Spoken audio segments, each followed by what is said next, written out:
Hi viewers, welcome back to Sathya studio. இன்றைக்கி நம்ம சேனலில் ஒரு சிம்பிள் ஹேர் ஸ்டைல் வீடியோ தாங்க பார்க்க போகிறோம். வீடியோக்கு போகிறதுக்கு முன்னாடி நம்ம சேனலை நீங்கள் ஃபர்ஸ்ட் டைம் பார்க்குறீங்க அப்படின்னா மறக்காமல் சப்ஸ்கிரைப் பண்ணிவிட்டு பாருங்கள். இது வந்துட்டு நம்ம எல்லாருக்குமே தெரியும், டோனட் ரிங் ரப்பர் பேண்டுங்க.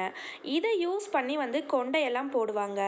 ஆனால் இது வந்துட்டு பார்த்திங்கன்னா மார்க்கெட்டில் ஒரு 50 ருபீஸ் இல்லை 40 ருபீஸ் இல்லை அதுக்கும் அதிகமாகவும் சேல் பண்ணிகிட்ருக்காங்க. ஒரு 5 பைசா செலவே இல்லாமல் நம்ம வேஸ்ட்டாக தூக்கி போடுற ஒரு பொருள்லேருந்து அழகாக இதே மாதிரி ஒரு கொண்டை நான் உங்களுக்கு போட்டு காட்டுறேன்.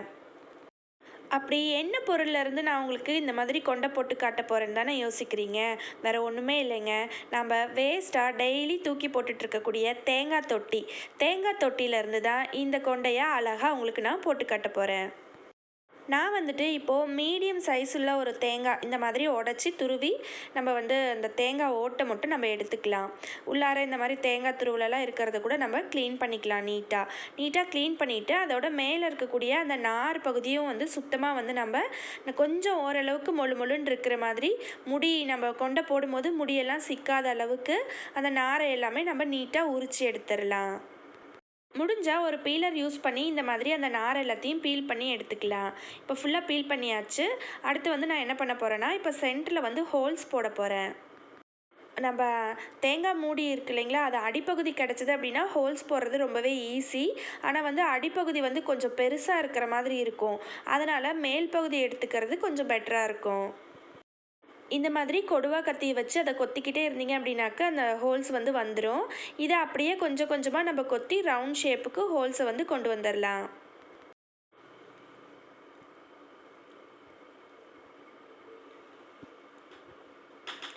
இப்போ பாருங்கள், இந்த அளவுக்கு ரவுண்ட் ஷேப்பாக நான் ஹோல்ட் பண்ணிக்கிட்டேன். அவ்வளோதான். இப்போ நம்ம எப்படி ஹேர் ஸ்டைல் பண்ணுறது அப்படின்னு சொல்லி பார்த்துடலாம்.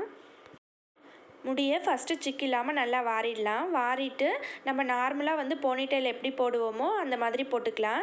நீங்கள் ரொம்ப தூக்கி ஹைட்டாக போடுறதா இருந்தாலும் போடலாம், இல்லை நார்மலாக போடுறதா இருந்தாலும் போட்டுக்கலாம். இப்போ பாருங்கள், நான் போனிடெயில் போட்டுடுறேன். அடுத்ததாக நம்ம ஹோல் போட்டு எடுத்து வச்சுருக்க அந்த தேங்காய் தொட்டியை முடிக்குள்ளார இன்செர்ட் பண்ணிக்கலாம். நெக்ஸ்ட்டு நம்ம எப்பயும் போல் அந்த ஹேரை ஸ்ப்ளிட் பண்ணுவோம் இல்லைங்களா, எல்லா பக்கமும் ரவுண்ட் ஷேப்புக்கு அந்த மாதிரி நம்ம ஸ்ப்ளிட் பண்ணி நீட்டாக சிக்கு இல்லாமல் அழகாக வாரி விட்டுடலாம். இந்த மாதிரி எல்லா பக்கமும் ஹேரை ஸ்ப்ளிட் பண்ணி விட்டுட்டு சிக்கு இல்லாமல் நான் வாரிடுறேன். அடுத்ததாக இந்த மாதிரி ஒரு நூல் எடுத்துக்கலாம். கொஞ்சம் கெட்டியாக உள்ள நூலாக பார்த்து எடுத்துக்கோங்க. அப்போல்லாம் எங்கள் அம்மாக்கள் எங்களுக்கு இந்த மாதிரி கொண்டை போடும்போது நம்ம ஸ்கூலுக்கு ரிப்பன் கட்டிட்டு போவோம் இல்லைங்களா, பிளாக் கலர் ரிப்பனு, அந்த ரிப்பன் தான் யூஸ் பண்ணுவாங்க. இந்த மாதிரி அதை இந்த தேங்காய் தொட்டிக்குள்ளார அந்த நூல் போகிற மாதிரி ஃபுல்லாக டைட்டாக இழுத்து கட்டிக்கலாம்.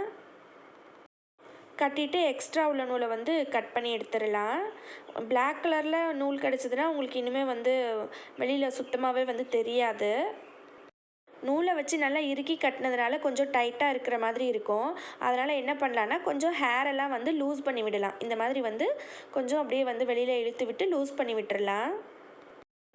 நெக்ஸ்ட்டு எக்ஸ்ட்ரா உள்ள அந்த ஹேரை 2ஆக ஸ்ப்ளிட் பண்ணிக்கலாம். ஸ்ப்ளிட் பண்ணிவிட்டு 2 பக்கமும் சுருட்டி ஹேர் பின் போட்டு குத்திக்கலாம்.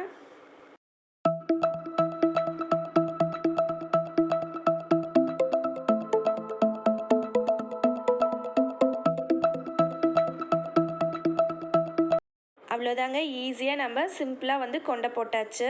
இதுக்காக நம்ம காசு கொடுத்து டோனட் ரிங்கெல்லாம் வாங்கலை. ஈஸியாக நம்ம வீட்டில் கிடைக்கக்கூடிய தேங்காய் தொட்டியை வச்சு சூப்பராக கொண்டை போட்டாச்சு. இப்போ அடுத்ததாக பூ வச்சிடலாம்.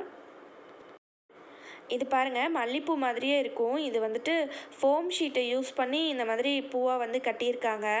இது நான் அன்றைக்கி ஒரு ஃபங்க்ஷன் விளாக் போட்டேன் இல்லைங்களா, அங்கே ஒரு ஃபேன்சி கடைக்கு போயிருந்தேன்னு சொல்லி போட்டிருந்தேன். அங்கே வாங்கினது தான். பாருங்கள், ஒரிஜினல் மல்லிப்பூ மாதிரியே இருக்குது. சூப்பராக இருக்குது. தூரத்துலேருந்து பார்க்கும்போது மல்லிப்பூ மாதிரியே அழகாக இருக்கும். நான் வரலட்சுமி நோம்பு வீடியோ போட்டிருந்ததில் கூட சாமியெல்லாம் டெக்கரேட் பண்ணுறதுக்கு இது தான் யூஸ் பண்ணியிருந்தேன். இப்போ இதை வச்சுக்கலாம். கொண்டையில் சுற்றி இந்த மாதிரி டைட்டாக இறுக்கி கட்டிக்கலாம். அடுத்ததாக கொண்டையோட சென்டரில் இந்த ஜடபிலையை வச்சிடுறேன். நான் சின்ன பிள்ளையா இருக்கும்போதெல்லாம் சாட்டர்டே சண்டே லீவ் வரும் இல்லைங்களா, ஸ்கூல் லீவு. அந்த டைமில் அம்மா இந்த மாதிரி எனக்கு கொண்டை போட்டு விட்டுருக்காங்க. எனக்கு திடீர்னு அந்த ஞாபகம் வந்ததுனால நானும் பாப்பாவுக்கு ட்ரை பண்ணலாம் அப்படின்னு சொல்லிட்டு நான் ட்ரை பண்ணியிருந்தேன். இதே மாதிரி உங்களுக்கும் யாருக்காவது தேங்காய் தொட்டியில் இந்த மாதிரி கொண்டை போட்ட அனுபவம் இருந்துச்சு அப்படின்னா எனக்கு கமெண்ட் செக்ஷனில் சொல்லுங்கள். இந்த வீடியோ உங்களுக்கு ரொம்பவே பிடிக்கும்னு நினைக்கிறேன். பிடிச்சிருந்தா லைக் பண்ணுங்கள், ஷேர் பண்ணுங்கள், கமெண்ட் பண்ணுங்கள். இதே மாதிரி அடுத்தடுத்து நிறைய இன்ட்ரெஸ்டிங்கான வீடியோஸ் உங்களுக்கு வேணும் அப்படின்னா மறக்காமல் என்னோடய சேனலை சப்ஸ்கிரைப் பண்ணிவிடுங்க. கூடவே இருக்கக்கூடிய பெல் பட்டனையும் கிளிக் பண்ணிவிடுங்க. அப்போ தான் நான் போடக்கூடிய வீடியோஸ் எல்லாமே உங்களுக்கு உடனுக்குடனே நோட்டிஃபிகேஷனில் வரும். தேங்க்யூ.